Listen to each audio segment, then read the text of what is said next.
Good morning guys, welcome back to my new blog. तो कैसे हैं आप सब? आई होप कि आप सब बहुत अच्छे से होंगे।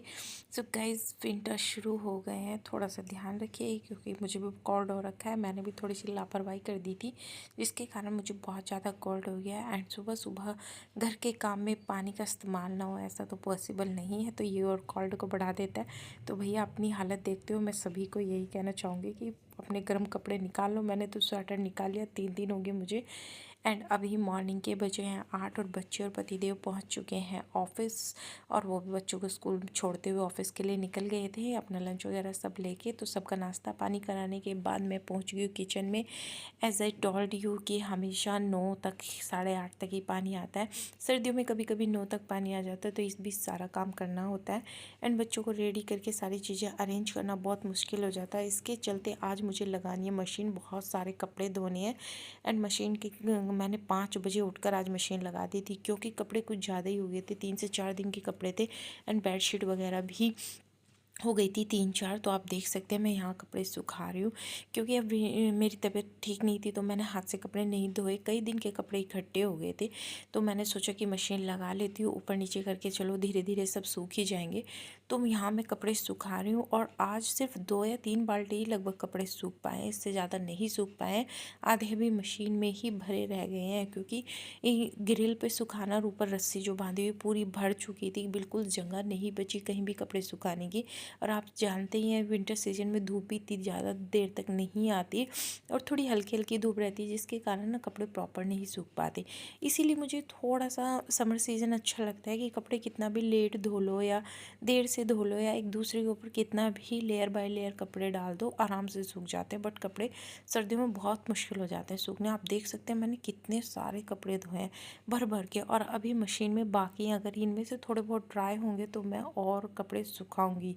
इसके बाद मैं पहुंची बेडरूम में और आप देख सकते हैं सुबह बच्चों को भेजने के बाद नाश्ता करते करते जो मैंने थोड़े से कपड़े प्रेस किए थे वो बेड पर फैले हुए हैं, उनको मैं अरेंज कर रही हूँ क्योंकि इनको अरेंज करूँगी तो फिर क्लीनिंग का काम बाकी का जो पड़ा हुआ है वो हो जाएगा। तो इनको हैंगर में रख के अपना इनको हैंग कर देती हूँ। और मुझे लग गई है गर्मी, काम करते करते धूप भी निकल गई क्योंकि ऑलमोस्ट 10:30 से 11 बजे का टाइम हो रहा है। तो मैं यहाँ फटाफट से अपना बेड क्लीन कर रही हूँ, बेड को झाड़ के बेडशीट वगैरह सब चेंज कर दूँगी। और आप आज यही सोच रहे होंगे कि मैंने बेडशीट येलो कलर की बिछाई है and pillow cover white colour के क्यों है। तो ऐसा इसलिए है क्योंकि सुबह मॉर्निंग में मुझसे आज गिर गया चाय का कप एंड सारी बेडशीट पर चाय चाय हो गई। और आप जानते हैं चाय के दाग ना बहुत मुश्किल से जाते हैं एंड हाथ ना घिस घिस के थक गए हैं, लेकिन चाय का दाग अभी भी 20% बेडशीट पर बाकी है क्योंकि बेडशीट थी वाइट कलर की और मैंने कल ही नई बेडशीट बिछाई थी। तो अगर उस पर चाय गिर गई तो उसके कारण मुझे वो वॉश करनी पड़ी एंड बेडशीट मैंने येलो कलर की लगा दी। बट पिलो कवर मैंने चेंज नहीं की कि चलो कल तो लगाई थी क्या हुआ, कौन ही देख रहा है, और घर में वैसे भी इतना तो चलता ही है। तो ये सारी चीज़ें मैंने अरेंज करने के बाद मैं पहुंची हूँ अपने हॉल में क्योंकि हॉल की हालत सबसे ज़्यादा ख़राब मिलती है मोस्टली सुबह के टाइम। बच्चे स्कूल जाते हैं, इधर उधर चीज़ें फैला देते हैं, कहीं उनका टॉवल पड़ा है, कहीं कपड़े पड़े हैं, कहीं वो जो रात को पहन के सोए थे वो कपड़े पड़े हैं, तो कहीं वो कपड़े पड़े हैं जो मैं सूखते नहीं और रात को बेड पर फैला के छोड़ देती हूँ क्योंकि इधर कोई सोता नहीं है, हम लोग सब बेडरूम में सो जाते हैं। तो इधर फैन आसानी से चल जाता है और कपड़े जो रह जाते हैं ना वो रात रात में अच्छे से सूख जाते हैं क्योंकि उधर फ़ैन नहीं चला पाते, बच्चे छोटे हैं तो कहीं उन्हें ठंडे ना लग जाए। वेदर थोड़ा ऐसा ही है, अभी अप डाउन चल रहा है, ना तो पूरी तरह से ठंड आई है और ना ही पूरी तरह से गर्मी है। तो सारी बेडशीट वगैरह सब अरेंज करके कुशन कवर लगा दिया है।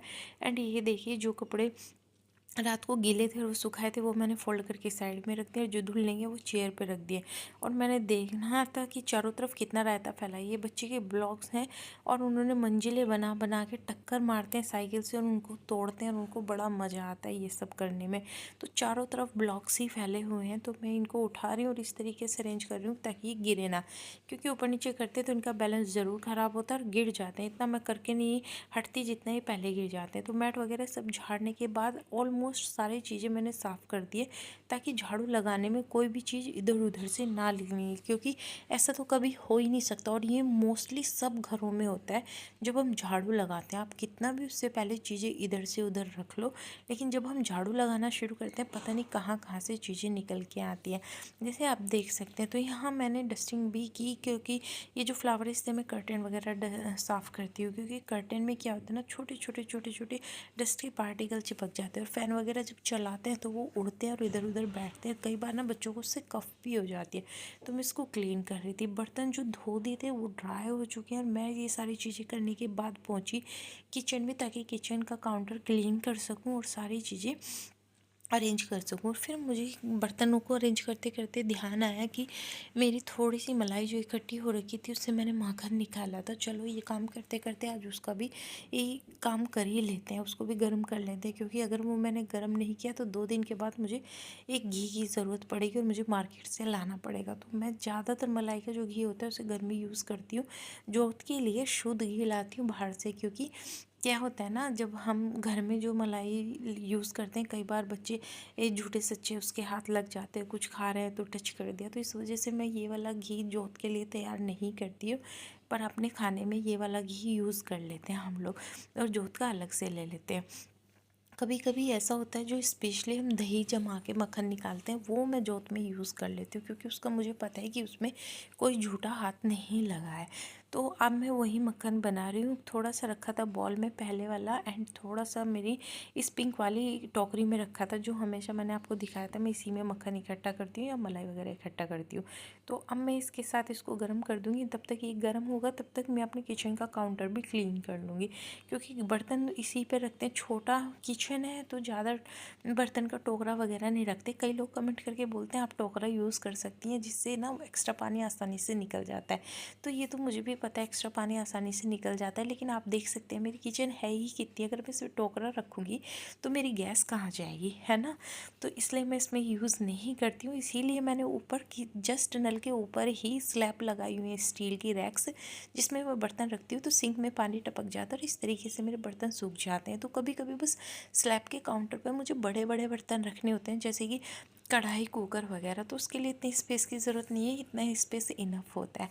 तो इसी तरीके से भैया गरीबी माटा गिला वाली बात है, छोटा सा 1 BHK एक घर में कितनी बड़ी किचन आप ले लोगे।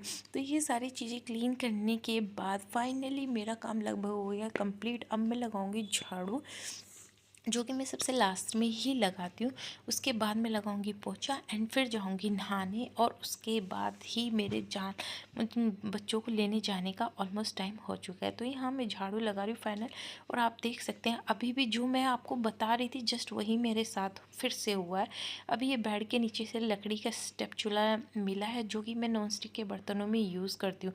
ऐसा हमेशा मेरे साथ होता है, मैं कितनी भी चीज़ें पहले से उठा लूँ, लेकिन जब मैं झाड़ू लगाऊंगी तो ज़रूर कुछ ना कुछ निकलेगा। और आज एक और इत्तेफाक की बात मेरे साथ हुई, जब मैंने सुबह बाल कॉम्ब किए तो ओ माय गॉड, मेरे इतने सारे हेयर फॉल मैंने कभी सोचा ही नहीं था। आप देख सकते हैं झाड़ू में सिर्फ बाल ही बाल आज दिख रहे हैं, क्योंकि ये मैंने एक कॉम्ब किया तो इतने सारे बाल मेरे निकल गए। और आज मैंने आइडिया लगा लिया कि पहली फुर्सत में अपने बालों के लिए एक हेयर ऑयल ज़रूर बनाऊंगी, ताकि मेरे बाल एकदम झड़ना बंद हो जाए। तो अगर आपके बाल भी झड़ रहे हैं या टूट रहे हैं तो आप भी इस हेयर ऑयल को यूज़ कीजिए। 1 वीक में आपके बालों का झड़ना एकदम बंद हो जाएगा। लिंक मैंने डिस्क्रिप्शन बॉक्स में दे दिया है, आप उसे वहाँ से देखिए, बनाइए एंड यूज़ कीजिए। अब मैं नहा धोकर आ गई हूँ एंड कर रही हूँ अपना स्किन केयर, और इसके बाद मैं जाऊँगी बच्चों को लेने। तो सर्दी है, देखिए मैं तो फुल स्लीव्स में आ गई हूँ। गरम सूट मैंने निकाल लिए, और मैंने अपनी शॉपिंग पे आपको दिखाई थी गरम सूट की, जो इस साल की मैंने की है। तो कैसी लगी आपको कमेंट करके ज़रूर बताइए। एंड आज का ब्लॉग आपको पसंद आया तो वीडियो को लाइक, चैनल को सब्सक्राइब ज़रूर करें, साथ ही बेल का आइकन दबा लें। मिलते